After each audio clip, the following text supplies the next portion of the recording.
Buongiorno da Sicilia 24, questi titoli del telegiornale. Corsa clandestina a Camporotondo, nel catanese denunciate 15 persone provenienti dal messinese, tra cui 2 minori, la gara intercettata dai poliziotti grazie all'uso dei droni.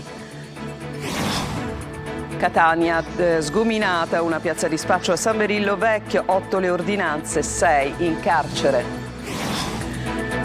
Palermo, vetri blindati per proteggere gli autisti degli autobus e potenziamento del sistema di videosorveglianza. Dal Comitato Provinciale per l'Ordine e Sicurezza disposti più controlli per la parrocchia dello Zen, presa di mira nei giorni scorsi. Influenza, pronto soccorso siciliani sotto pressione per il boom di casi, sintomi più gravi causati dalla variante K del virus. Bassa la percentuale di vaccini somministrati nell'isola. Messina, il comune annuncia il progetto Strade Sicure potenziate all'educazione alla guida e la repressione delle infrazioni con l'introduzione di semafori intelligenti. Calcio, per la sfida interna di domenica con la Cavese, il Catania recupera Lunetta, Toscano confida sul fattore Massimino. Nuova stangata per le società sportive di Valerio Antonini in Lega Pro, Trapani penalizzato di altri 7 punti, mentre la Shark rischia l'esclusione dal campionato di Serie A di basket.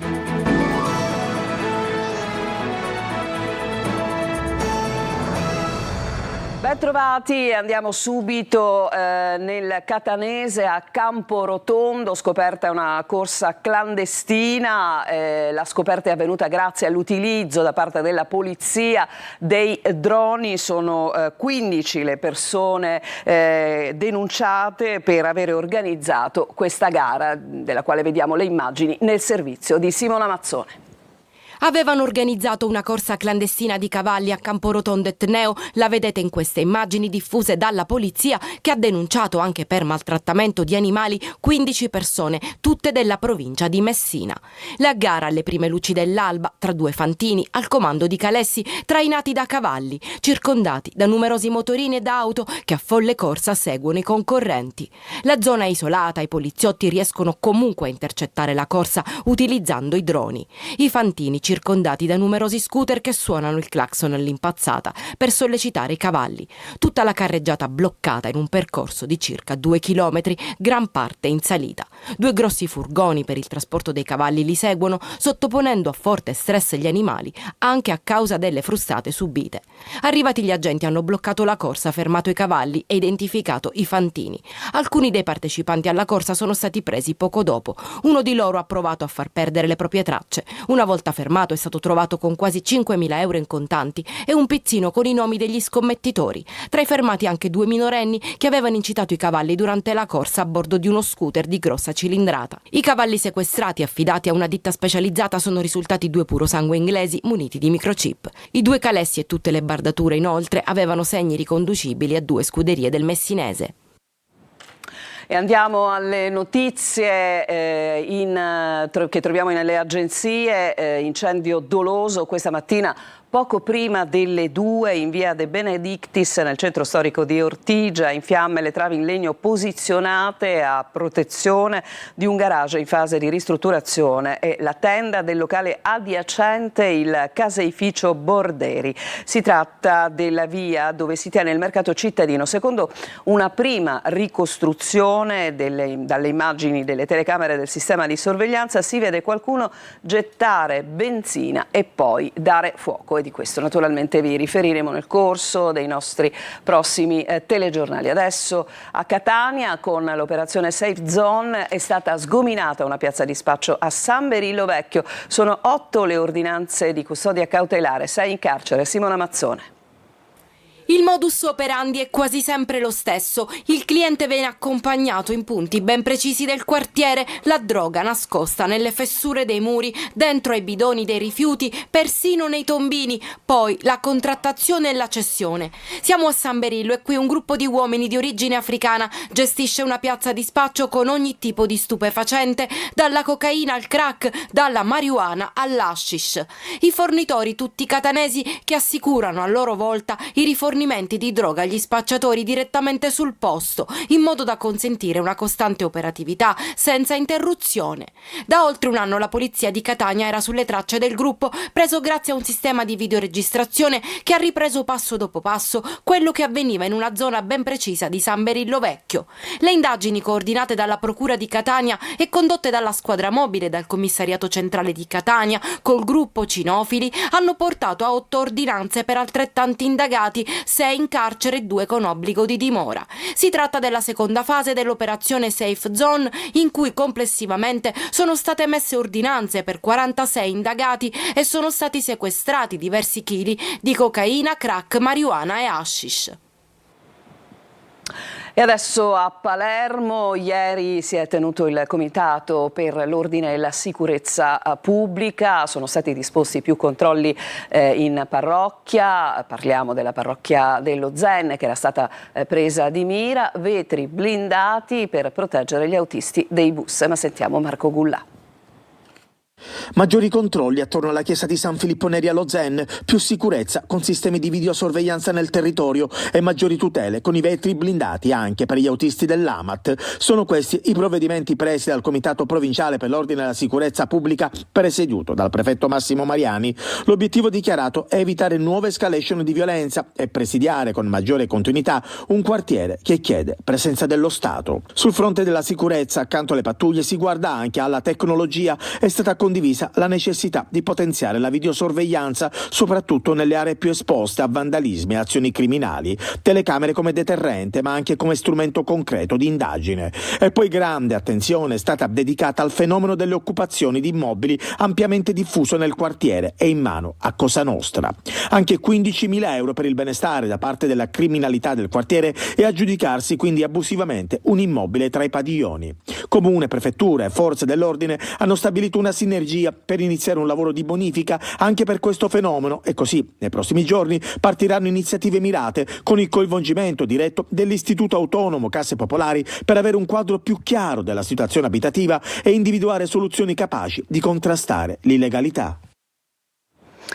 Il sistema di, scusate, questo appunto faceva riferimento alla notizia precedente appunto sul sistema di potenziamento per la sicurezza. Adesso invece cambiamo argomento perché sono scattati due arresti di minorenni per la violenza sessuale su un bambino di soli 11 anni in un paese delle Madonie. È una vicenda certamente dai contorni ancora tutti da chiarire. Maglio Viola. Prima il bullismo, poi le minacce anche con un coltello, infine la violenza sessuale iniziata in estate e proseguita per mesi fino a dicembre. Una storia turpe di degrado giovanile avvenuta in un paese di montagna sulle Madonie nel Palermitano. Il luogo esatto non viene reso noto perché protagonisti, vittima ed aguzzini, sono sempre dei minori, 3 in tutto. La vittima, un bambino di 11 anni che a dicembre scorso, dopo mesi passati a subire, ha raccontato tutto ai genitori. Adesso, dopo un ulteriore mese di indagini, la Procura dei minori ha mandato in comunità altri 2 ragazzini, uno che ha appena compiuto 14 anni, un secondo che ne ha 16. Sono accusati di violenza privata e violenza sessuale ripetuta. Il bambino, stando al suo racconto, riscontrato poi da una visita medica e da alcune tracce rinvenute sui cellulari dei ragazzi fermati, sarebbe stato la scorsa estate al centro delle attenzioni dei 2 ragazzi più grandi. All'inizio una sorta di stalkeraggio da bulli, poi a casa di uno dei 2 indagati sarebbero scattate le molestie e infine la violenza sotto la minaccia di un coltello. Vicenda ripetuta più volte stando alle indagini. Il bambino avrebbe subito in silenzio, spaventato dalla minaccia di ritorsioni, ma il suo atteggiamento a casa era cambiato, sempre più scontroso e irritabile. Ad accorgersene sono stati i genitori che dopo averlo convinto a confessarsi lo hanno accompagnato alla polizia di Termini Imerese a inizio dicembre. Da quel momento inizia l'inchiesta e adesso arrivano gli arresti. Una storia che però deve ancora essere chiarita, tanti gli aspetti che restano oscuri, ma le indagini continuano. Adesso parliamo dell'influenza davvero severa, per febbre altissima, tosse persistente, tanti sintomi che spaventano e molto spesso fanno correre negli ospedali che in questo momento in Sicilia sono un po' tutti al collasso. Sentiamo. Ospedali al collasso, carenza di personale, pronto soccorso intasati. È la fotografia di ciò che sta accadendo nell'isola in balia del picco influenzale. Grave la situazione a Palermo, al Policlinico sospesi i ricoveri programmati, ad eccezione di quelli oncologici e di altre patologie gravi.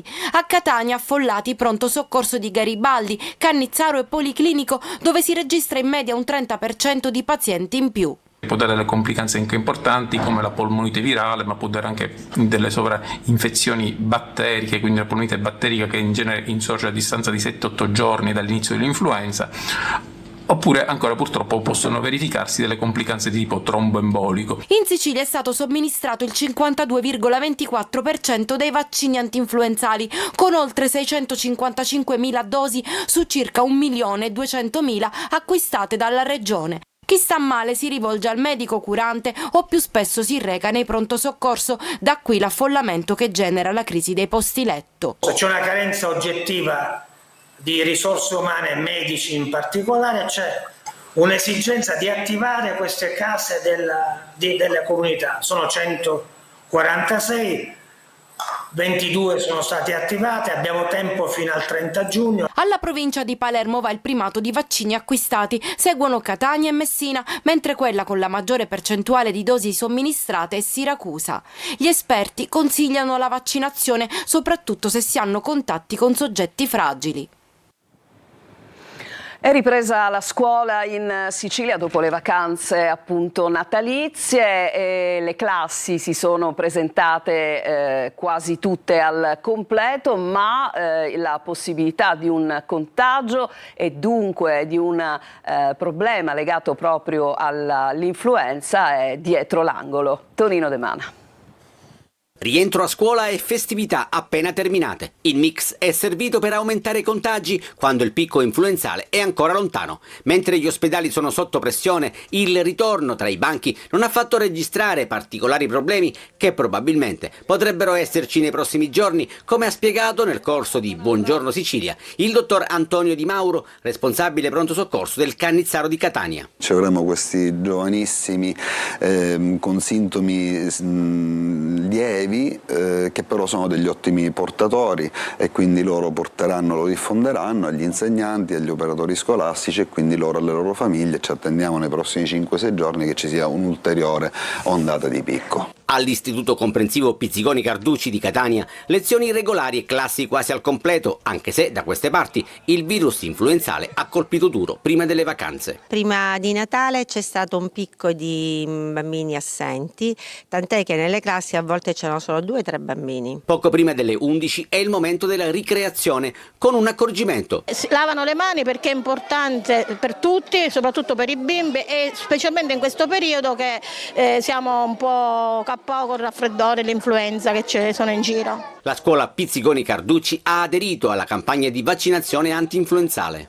Su 1500 tra alunni e operatori scolastici una quarantina hanno accettato di utilizzare questo strumento e quindi sono vaccinati. Sappiamo che altri fanno il vaccino per conto proprio. Lei si è vaccinato?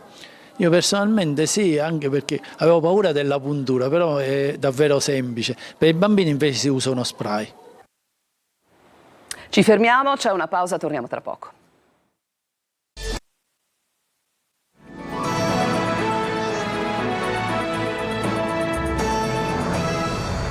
Siamo tornati in studio, stanno meglio le persone intossicate dal botulino dopo il cenone di Capodanno in un locale di Canicattì. 2 dei pazienti sono ricoverati a Caltanissetta. Rita Cinardi.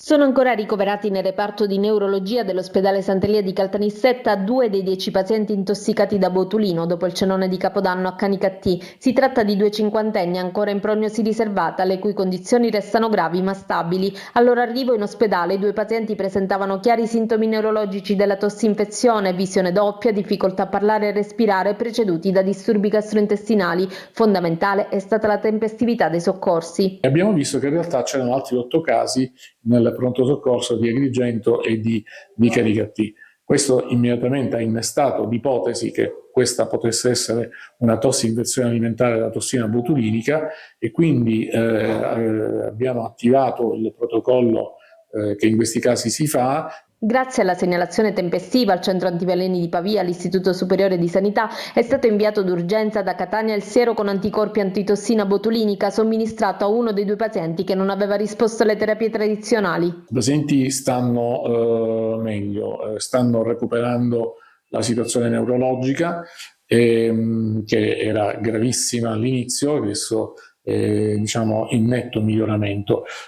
È fondamentale quello che ho detto all'inizio, cioè individuare subito i sintomi precoci della compromissione neurologica. Tra gli alimenti sospetti, tartine a base di sgombro consumate durante la festa, ma gli accertamenti sono ancora in corso. Più grave la situazione di un altro uomo tuttora ricoverato in rianimazione all'ospedale di Agrigento. A causa dell'intensificazione dell'attività vulcanica dell'Etna è stata disposta la chiusura immediata della strada provinciale Trazzera-Mare Neve nel tratto dell'incrocio con la SP59 verso il rifugio Citelli. È vietato il transito e la sosta a veicoli e pedoni con accesso consentito solo al personale autorizzato. La chiusura resterà in vigore fino a nuovo avviso e i trasgressori saranno sanzionati. Adesso andiamo a Messina. Il comune lancia il progetto Strada Sicura. Sentiamo di cosa si tratta nel servizio di Francesco Triolo. Da un lato l'educazione stradale da svolgere nelle scuole tra i giovani, dall'altro la repressione dura e senza confini. Messina lancia il progetto Strada Sicura che prevede controlli più stringenti per una città che a detta dell'amministrazione può essere più ordinata. Pronti ad entrare in funzione ci sono i varchi elettronici all'ingresso delle isole pedonali di Piazza Duomo, Viale San Martino e Piazza Cheroli e Torrefaro per consentire l'accesso solo ai veicoli autorizzati, ma gli spauracchi per automobilisti e scooteristi sono altri 2. Intanto i Fotored, un sistema di 10 impianti semaforici negli incroci più trafficati e pericolosi che verbalizzeranno le infrazioni come il passaggio con il rosso oppure la fermata oltre la linea di stop. Quindi il sistema Guardium, dedicato al monitoraggio delle soste irregolari, consentirà controlli più efficaci in tempo reale, doppie file, parcheggi agli incroci. A Roma il gemello Cerbero ha fatto decuplicare le multe. I sistemi di controllo non sostituiranno l'attività della Polizia Municipale, è stato assicurato, con un agente sempre presente per l'accertamento, la verbalizzazione e l'eventuale sanzione delle infrazioni. Ma intanto gli automobilisti messinesi sono stati avvisati. Ci fermiamo per una pausa, torniamo tra poco con lo sport.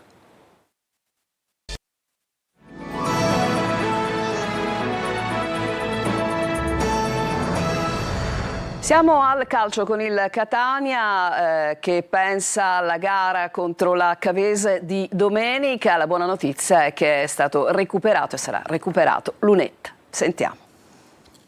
Ritrovare il Massimino e il Jolly Lunetta, 2 notizie importanti per il Catania in vista del prossimo match con la Cavese.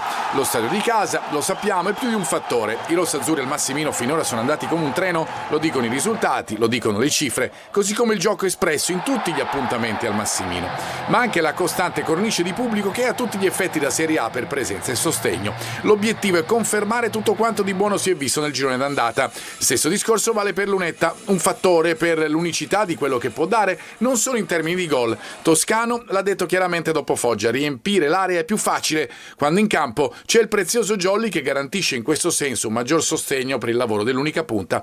Sono le caratteristiche del giocatore milanese che tanto sono servite al Catania e che hanno prodotto finora 7 gol e 3 assist. La sua assenza a Foggia si è sentita, non sarà così con la Cavese che a proposito deve fare a meno di Cionek e di Arrasubà, squalificati, Evangelisti e Pelamatti, possibili sostituti.